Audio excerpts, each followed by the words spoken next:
Students कैसे हो आप सब। आई होप आप सब सही होंगे। कल मैंने आपको इलस्ट्रेशन 7 कराया था। आई होप इलस्ट्रेशन 7 आपको समझ में आया होगा और आपने इसका क्वेश्चन भी कर लिया होगा। Today we will start illustration 8। Let's start illustration 8। देखिए, स्टार्टेड बिजनेस विद कैश। आपने बिजनेस स्टार्ट किया है, कैश 50,000 एंड गुड्स 20,000। देखो, ये आपका बिजनेस है, आप ये बिजनेस स्टार्ट करना चाहते हो, ठीक है। ये आप बिजनेस स्टार्ट करना चाहते हो। आपने इसको स्टार्ट करने के लिए कैश लगाया 50,000 और गुड्स लगाया 20,000। तो जब हमने क्या पढ़ा था, when owner invest the amount to start the business that is called capital. तो अब आपकी कैपिटल कितनी हो गई, 50,000 प्लस 20,000 दैट इज 70,000, ठीक है। तो देखिए इधर, ब्रॉड गुड्स फॉर कैश। आपने गुड्स खरीदे, कैश में खरीदे 15,000 के, क्रेडिट में खरीदे 10,000 के। सपोज आपने ये इस शॉप से गुड्स खरीदे, ठीक है। तो आपने गुड्स कितने खरीदे, 15,000 के तो खरीदे कैश में और 10,000 के गुड्स खरीदे क्रेडिट में।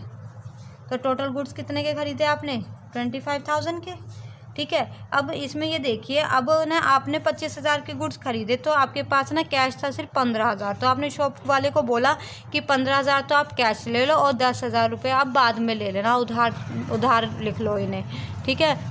समझ में आ गया।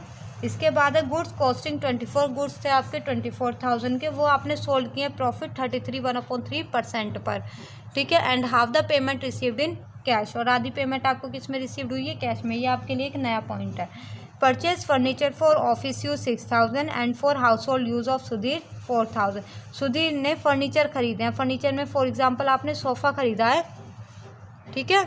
तो आपने जो सोफ़ा खरीदा है ऑफिस के लिए तो खरीदा है 6,000 का और घर के लिए खरीदा है आपने 4,000 का।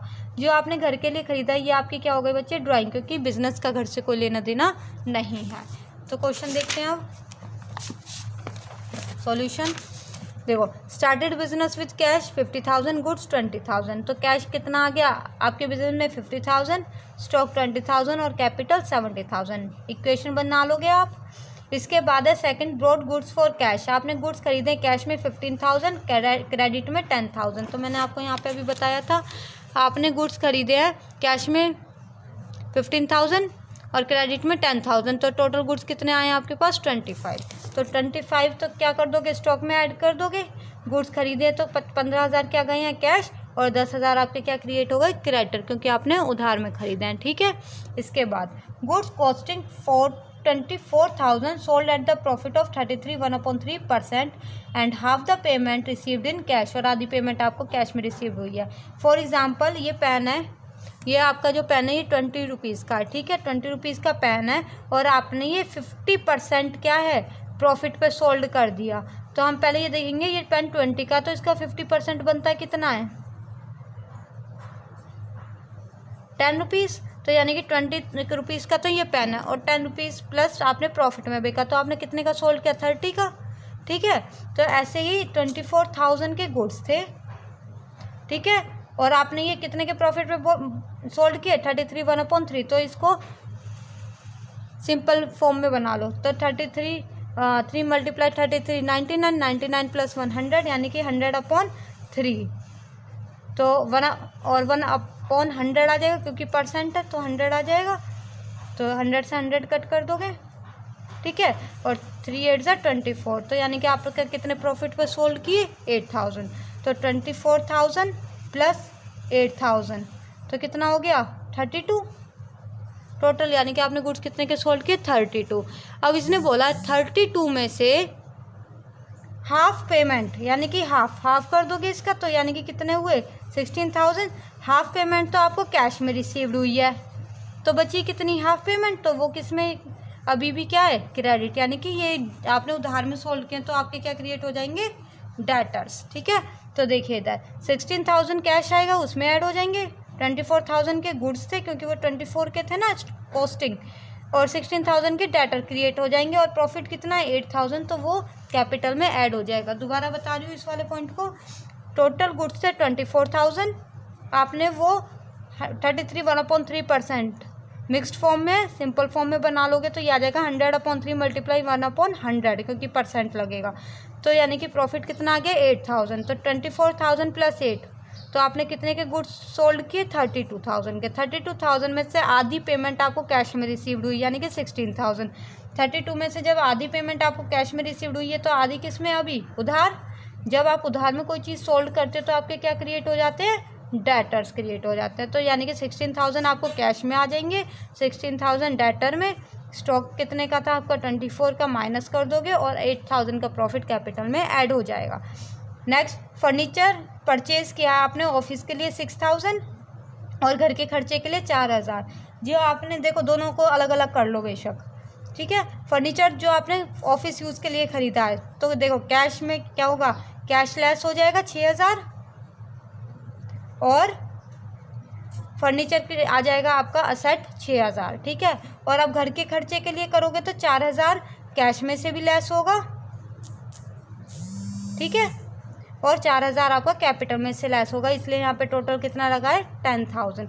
आप इसको अलग अलग करना चाहते हो तो कर सकते हो। 6,000 जो आपने ऑफिस के लिए ख़रीदा है तो आपके कैश लेस होगा और फर्नीचर क्रिएट हो जाएगा क्योंकि असेट आई है ना, ठीक है। और अगर आप ऑफिस ऑल का अलग से करते हो तो 4 ऑफिस यानी कि ड्राइंग में हमारे क्या होता है, कैश भी लेस होता है और कैपिटल भी। तो इसलिए वहाँ इन्होंने अलग अलग ना करके इकट्ठा आपको 10,000 लेस करके दिखा दिया। आई होप आपको ये आज का समझ में आया होगा, ठीक है। तो एक इलस्ट्रेशन और करा देती हूँ, इसी में ही ध्यान से समझना बच्चे। देखो ये फॉर्मूला मैंने आपको बताया था कि asset is equal to capital plus liability. ये फॉर्मूला मैंने आपको बताया था, ये फॉर्मूला भी होता है और अकाउंटिंग इक्वेशन भी। Assets is equal to capital plus liability. यहाँ पर देखिए assets is equal to capital plus liability. अब आपके पास अगर ये दोनों चीज़ गिवन है, सपोज आपके पास कैपिटल है 10,000 और लायबिलिटी आपके पास 5,000, तो असेट्स निकल के आ जाएंगे, कितना हो जाएगा, 15,000, ठीक है। ऐसे ही अगर मैं एग्जांपल लेती हूँ कि आपके पास असेट्स हैं 20,000 के और कैपिटल है नहीं और लायबिलिटी आपके पास 10,000 की, तो यानी कि आप कैपिटल निकाल सकते हो। 20,000 यहीं रहने दोगे, 10,000 लेके आओगे, माइनस का हो जाएगा कैपिटल। कैपिटल कितनी आ जाएगी आपकी, 10,000। यानी कि अगर इन तीनों में से हमें कोई भी दो चीज़ गिवन होगी तो तीसरी चीज़ हम अपने आप निकाल सकते हैं। तो इलस्ट्रेशन 9 देखना, if the capital of the business, अगर बिजनेस की कैपिटल 1 लाख है और लायबिलिटी आपकी 60,000 है तो असेट्स कितने होंगे। तो मैंने क्या फॉर्मूला लिखा था आपको, assets is equal to capital plus liability, ठीक है। क्वेश्चन में आपको लायबिलिटीज़ कितनी दे रखी है, 1 लाख। आपको लायबिलिटीज़ कितनी दे रखी है, 1 लाख और 60,000 आप देखो, ओके। देखिए इधर, if the capital of the business, capital पहले आप फॉर्मूला लिखोगे assets is equal to capital plus liability.